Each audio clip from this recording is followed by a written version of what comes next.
Ngamari free.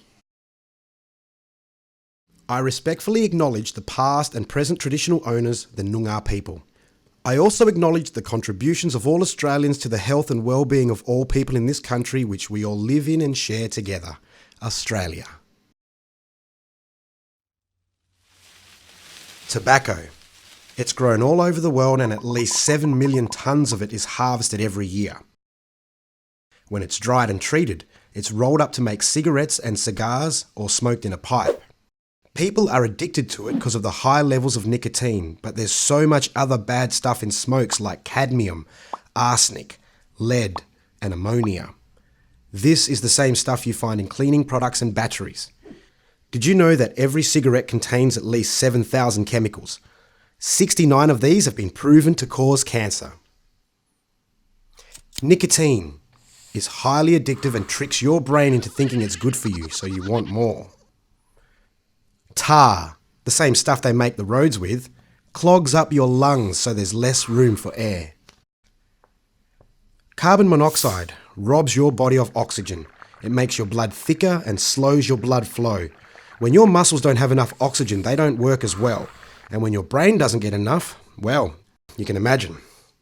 When you add it all up, smoking causes problems all over your body and affects your life in so many ways, including 16 types of cancer.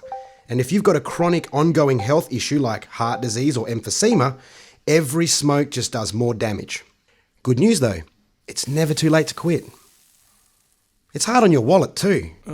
Broke again. If you smoke a pack a day, that's nearly $200 a week, 11 grand a year. That's a new car. Or a holiday overseas. Come on, Trev.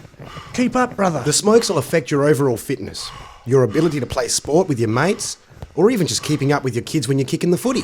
Because the poisons in cigarettes mean your body has to work a lot harder than a non-smoker's.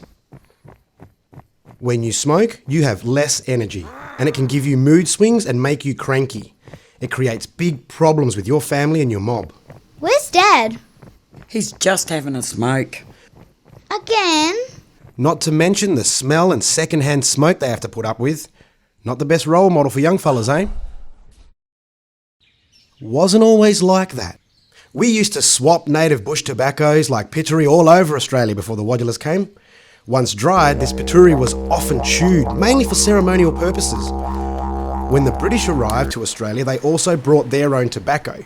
They swapped this, along with other things like sugar, flour and blankets to Aboriginals as a sign of goodwill and conciliation.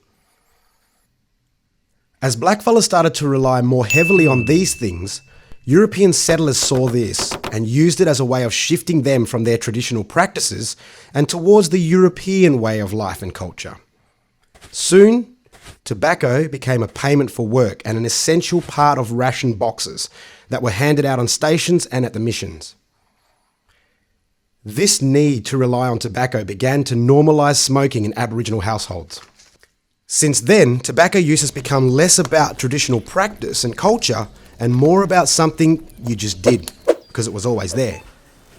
Sadly, many people still think this way, and it's probably the reason why Aboriginal smoking rates around Australia, in WA and here in the Wheatbelt are so high and cause so many problems.